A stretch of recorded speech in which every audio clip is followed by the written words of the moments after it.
Hey, Steve. Good to see you, first of all. I do. Uh, I'm curious, having competed against Greg Popovich for a number of years, what's it been like working with him these past few kind of national team summers? And what have you learned about his coaching style or approach that maybe you wouldn't have learned had you not been able to be this close? Well, it's been amazing working with him, Dan. I mean, I played for him for 4 years, so I got a good look at him from the playing side. But it's totally different when you're, behind the scenes coaching with him. And so I've just really enjoyed seeing the preparation. Watching him at work in coaching meetings, planning practice. I think he's a master communicator with the players, and to see him transition from the coaches' meetings where we're picking everything apart and really trying to zero in on what we need to accomplish to the team meeting where he's then communicating his vision to the guys. It's pretty remarkable. He's as good as anybody I've ever seen with the communication aspect of it. And so it's been a great experience for me to watch him and learn from him. And it's also really fun. He's just a great guy to be around, and the whole staff is having an amazing time together. Next up, we'll go to Fago Franklin, and then we will go to Amari.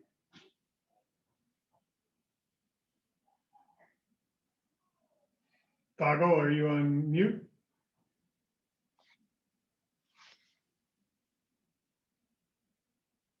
Okay, we'll go to, I hope I'm saying the name right, Amari with Liquid. Yeah, hi, it's Amoy. Hello, Coach Steve. I hope you can hear me fine. I wanted to ask you about the 2019 quarterfinal in China game against France. What do you remember on the way the French team played in this game, and did anything surprise you? Do you expect the same kind of opposition this year? And what was the most valuable lesson you learned from this game, and how can it, if it will, serve you for the game to come? Yeah, I remember France played very well. They hit several big 3-point shots at the very end of the shot clock during that game. And we really struggled to score. Their defense was good. And I think over the last 5 minutes, I think we might have scored, 6 points or something. So they made the plays when they had to down the stretch, and they played a great game. So it wasn't our best effort, but we know the team well. They haven't changed much. They have all the same guys with Fournier and Gobert and Batum and DeColo and others. So that's one of the interesting things about international basketball is our team changes every year, and the teams we play against stay the same. And that's the big challenge, is that they have a lot of continuity, and so we know the team we played against 2 summers ago. We know them pretty well, and we're hoping that experience can help us this time around. Thank you. Next up, we'll go to Brian Mahoney and then Chris Sheridan. Can you hear me okay, Steve? I can, Brian. Great, thanks. Sort of a yesterday's news question, I know, but it's something that if the Olympics had been held last year, it would have been held during the election year with a president who kind of had been critical of both you and Pop through the years. Would it have been awkward at all for you guys to be playing? And, you guys are open to any questions during the season, talking about any issues. If there had been, political type questions, how you would have handled it, during the Olympics? Well, that's why I'm an assistant coach. Pop would have had to handle it, so I would have allowed him to do so. I mean, is it nice now to have, sort of a restored relationship? Under Obama, there was a great respect between USA Basketball and the Olympic team and the White House, and it didn't seem like that maybe would have happened last year. Well, I think what's interesting when you put on the USA jersey as a player, the polo shirt as a coach, you just feel a great sense of pride, and you feel it as a group. You're overseas together. You really want to represent the country in the right way. You want to feel proud of your efforts. You want to feel good about everything that you're experiencing, and that's everything that we're trying to accomplish. So I don't know. I really don't think about all that stuff too much. I just think about playing and winning and representing ourselves the right way. Thanks very much. Thank you. Chris Sheridan, you're up, and then we will go to Rod Beard. Hey, Coach, can you hear me okay? Yeah. Hi, Chris. Hi, Steve. I believe I still owe you $2, and I got a bone to pick with you about that. I wanted to get an update on the guys that are coming in from the finals: Drew Holiday, Chris Middleton, Devin Booker. Where are they in the process of sort of just getting together with the team and playing catch up? And what kind of quarantine are they having to operate under, and how is that impacting you guys? My understanding is that they will arrive on Saturday, and Jeff Van Gundy will be with them. Jeff is helping coach the team, and we're hoping that Jeff can share some of the concepts, some of the ideas that we're trying to impart to the players, some of the ways we're trying to attack and defend. Jeff will be able to share some of the strategic aspects with the guys.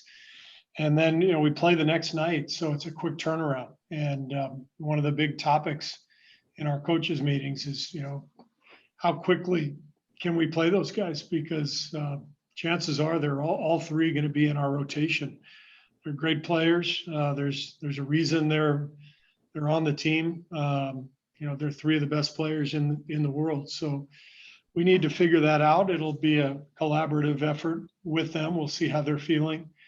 The day after they arrive, and we'll see if they're ready to go. But we can't really predict any of that. Thank you. Mm-hmm. Next up is Rod Beard, and then we will go to Fago Franklin. Hey, Steve, hope you're doing well. Wanted to ask you about the protocols, and obviously you've been navigating through these through the past season plus. But when you've got a scare with a guy like Zach, and then with Jeremy, how just tough is that to deal with, knowing that you might have one guy one day and then just not have him the next day because of the protocols? Yeah, it's we're all kind of used to it by now. We've all been through it in the NBA season. You just kind of roll with the punches. So more than anything, you just cross your fingers and you hope that everybody is, testing negatively and being able to play. I mean, we all feel terribly for Bradley Beal, who is having a great camp and so looking forward to playing in the Olympics, and then for him to have that opportunity taken away, it's devastating. But it's 2021. It's we're all sort of used to this by now. You just have to keep pushing forward. Thanks, Dave. Appreciate it. Mm-hmm. Next up is Fago Franklin. Hey, how you doing, Coach? Good. How are you? I'm well. What do you like about JaVale McGee and the experience he brings defensively? And what are your thoughts about Giannis' performance the other night?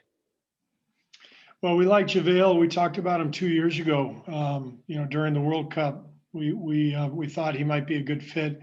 He's one of the fastest big men in the game, and great scorer around the basket. He's got great hands and can catch a lob and score easily. So we think he could really play a good role for us and take advantage of the international rules and be an effective player. So we're excited to have him here.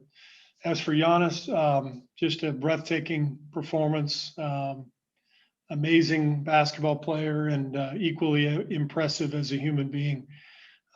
Wonderful for the league to see that kind of performance and to hear the maturity and the gratitude and the pure joy that came out of him after that win. It's beautiful to watch. Thank you, Coach. Mhm. We'll go next to Amaury and then Jan. Again, Coach. You've had to coach Kevin Durant for a few years. What's it like to get to coach him again with Team USA? And do you think it's changed at all? It's great to be back with Kevin. We're having a lot of fun. It was an amazing experience to coach him for 3 years in Golden State. He's one of the most incredible players in the history of the game.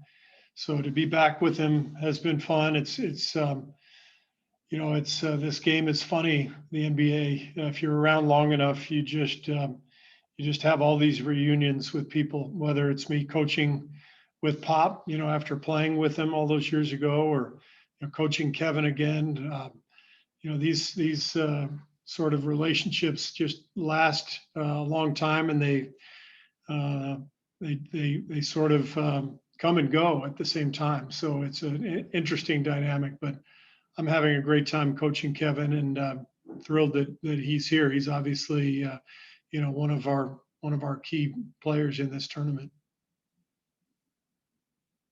We got time for 2 more questions. We'll go with Jan and then Dan Wilkie. Hello, Steve. I just wanted to follow up on Kevin Durant. I wanted to ask you, he's been phenomenal in those FIBA international tournaments. I wanted to know, according to you, how did he do this? I mean, how was he able to adjust so well in these different rules and different games? Thank you. Yeah, I mean, I just think Kevin is one of the most skilled basketball players in the history of the game. It's amazing to watch him at 6'11", to see his fluidity on the floor, his footwork, the extension on his jump shot. It's almost impossible to challenge his shot. He's a breathtaking player, and so that translates to any basketball, NBA, FIBA, it doesn't matter. His game's going to translate.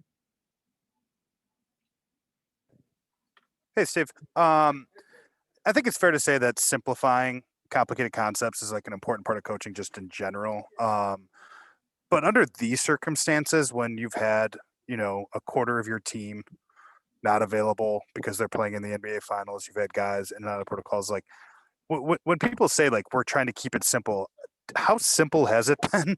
And how has it been even more so than, I would imagine a typical circumstance? Well, these circumstances are so unique, with 3 players not having practiced for a single minute with us to arrive and then suddenly be thrown into the starting lineup. You can imagine we're not going to have a ton of plays. It would be impossible. Those guys have been kind of busy, recently. So we weren't about to, send them a mini playbook or something.